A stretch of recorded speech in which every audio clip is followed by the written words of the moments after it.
여러분, 볼린저 밴드를 쓰다 보면 이런 경우가 있을 거예요. 볼린저 밴드의 하단선을 터치했을 때 매수 포지션을 진입하고 상단선을 터치했을 때 매도 포지션을 가져가는데 가끔 볼린저 밴드를 이탈을 하는 경우, 이럴 때는 여러분들은 어떤 식으로 거래를 하시나요? 경험이 많은 트레이더라면 볼린저 밴드 지표를 이미 사용해보셨거나 들어보신 적이 있을 겁니다. 그런데 볼린저 밴드 지표를 역추세 지표로만 이용을 하는 사람들은 절대적으로 수익을 볼 수가 없다는 걸 모두가 느끼셨을 겁니다. 왜냐하면 볼린저 밴드의 상하단선에 도달을 한다고 해서 100% 확률로 가격의 반전이 일어나지 않기 때문입니다. 가격은 무조건 지표를 따라가지 않습니다. 그래서 여러분들 중에 볼린저 밴드를 사용하면서 매번 투자에 실패를 하셨다면 여러분들은 정말 운이 좋게도 이 영상을 발견하셨고, 지금부터 볼린저 밴드를 써본 적이 없는 분들도, 그리고 그동안 사용에 실패하셨던 분들도 엄청나게 도움이 될 만한 비밀 전략을 공유드리려 하니 딱 5분만 집중해서 들어보시면 됩니다. 무엇보다 중요한 건 이 방법은 수익이 정말 잘 난다는 겁니다. 시간 낭비 없이 바로 시작하겠습니다. 일단 첫 번째 단계는 볼린저 밴드를 설정하는 겁니다. 먼저 트레이딩뷰나 사용하는 거래소 차트에 가서 지표 탭을 클릭하고 볼린저 밴드라고 검색을 하세요. 알파벳으로 BB라고 검색을 해도 나옵니다. 그리고 저는 취향에 따라 설정에 들어가서 볼린저 밴드의 상하단선을 좀 더 선명하게 바꾸겠습니다. 이 부분은 개인 취향에 따라 조정하시면 됩니다. 원하는 대로 설정하세요. 그러면 볼린저 밴드를 이용해서 매매에 돌입할 준비는 전부 끝났습니다.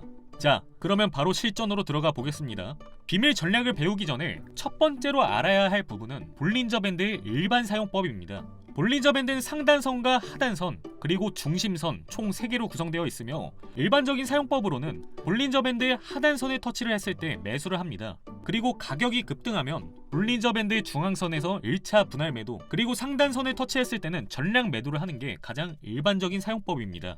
볼린저 밴드를 사용하는 이유는 일반적으로 20일 이동평균선, 표준편차 2로 설정한 볼린저 밴드는 95.45%의 확률로 가격이 볼린저 밴드 안에서 움직입니다. 즉 쉽게 말해 볼린저 밴드 내에서 가격이 벗어날 확률은 5%에 가깝다는 뜻입니다. 그러나 가장 큰 문제는 그 5%의 확률로 볼린저 밴드를 벗어났을 때 여러분들은 큰 손실을 보게 됩니다. 그런 현상이 여러 번 발생하다 보면 멘탈이 무너지며 이 지표를 더 이상 활용하지 않게 되죠. 다시는 이런 일이 일어나지 않도록 비밀 전략을 가르쳐 드리겠습니다. 가격이 움직임에 따라 볼린저 밴드의 상단선과 하단선이 형성되어 결국 시간이 지나면 둘 중 하나의 주요 지지 저항점에 터치를 하게 됩니다. 여기서부터는 많은 사람들이 일반적으로 역추세 매매를 진입합니다. 하지만 볼린저 밴드 상하단선을 돌파하는 순간이 온다면 이렇게 반대 방향으로 진입한 거래자는 상당한 금액의 손실을 입었을 겁니다.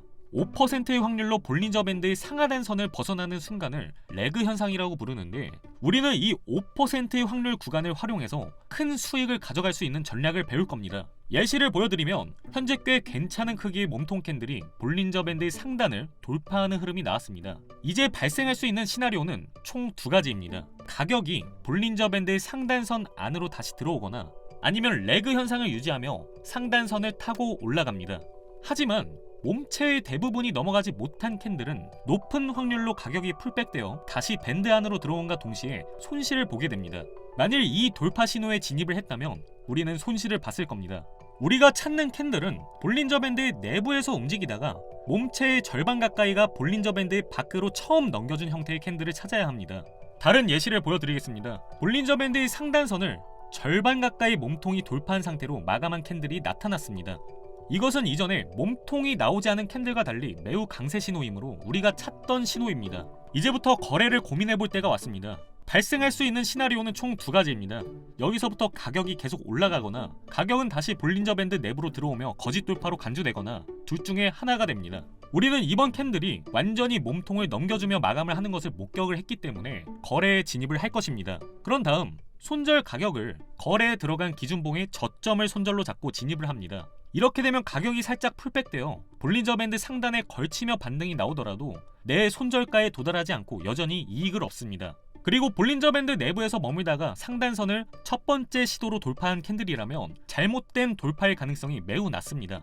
그러나 만일의 경우 가격이 반전을 해서 하락을 하더라도 손절 기준이라는 게 생겨났습니다. 이제 진입을 했다면 매도 전략을 찾아야 합니다. 돌파와 함께 볼린저 밴드가 확산의 형태로 벌어진다면 큰 추세가 펼쳐지는 경향이 있습니다. 그리고 이 상승이 종결되는 구간으로 판단하는 지점은 몸체의 전부가 볼린저 밴드 상단 안으로 들어오며 캔들이 마감을 할 때 우리는 포지션을 종료를 합니다. 첫 진입에서부터 엄청난 수익을 거두게 됐습니다. 이 방법에서 가장 주의할 점은 볼린저 밴드의 첫 이탈 자리에서만 들어가는 게 좋습니다. 예를 들어 가격이 볼린저 밴드가 좁혀지며 내부에서 머무는 횡보 구간에 있다가 첫 이탈과 함께 몸체의 절반 가까이 돌파를 한 상태로 레그 현상이 일어나는 경우는 좋은 신호로 해석을 할 수가 있습니다. 하지만 이미 볼린저 밴드 레그 현상이 일어났고 처음 시세가 분출된 이후에 2차 시도 혹은 3차 시도로 이탈하는 자리에서는 손익비적으로 좋은 자리가 될 수 없습니다. 따라서 우리는 볼린저 밴드가 축소하며 횡보하는 구간 이후의 첫 이탈에서만 이 기법을 사용할 것입니다. 이번엔 반대로 하락의 경우를 예시로 들어보겠습니다. 가격이 움직이며 볼린저 밴드 하단선을 몸체의 절반 가까이 이탈한 음봉 캔들이 출현했습니다. 우리는 매우 강세 하락 신호를 발견했기 때문에 지금의 음봉을 기준봉으로 잡고 공매도 포지션을 진입을 합니다. 그리고 이번엔 반대로 기준봉의 고점을 손절 가격으로 잡고 어떤 식으로 흘러갈지 기다립니다. 이후에 가격은 볼린저 밴드의 레그를 유지하며 하락을 이어가다가 볼린저 밴드 하단선 안으로 다시 들어왔을 때 하락의 종결 신호로 파악을 하며 포지션을 종료합니다. 이 전략을 통해 우리는 큰 추세에 대한 이익을 얻는 방법을 배우게 됐습니다. 이 전략은 한 번만 성공하더라도 엄청난 수익을 거둘 수가 있는 전략입니다. 그리고 손절가 또한 짧기 때문에 앞으로 일어날 거대한 추세에 비해 손익비가 좋다는 장점이 있습니다. 오늘 영상은 돌파 매매를 훨씬 더 좋게 활용하는 몇 가지 비밀을 보여드렸고요. 이 영상의 심화 과정 또한 다룰 예정이니 또 다른 전략을 통해 더욱 승률을 높이고 싶다면 구독 버튼을 눌러두시면 됩니다. 시청해주셔서 감사드리고 다음에 또 뵙겠습니다.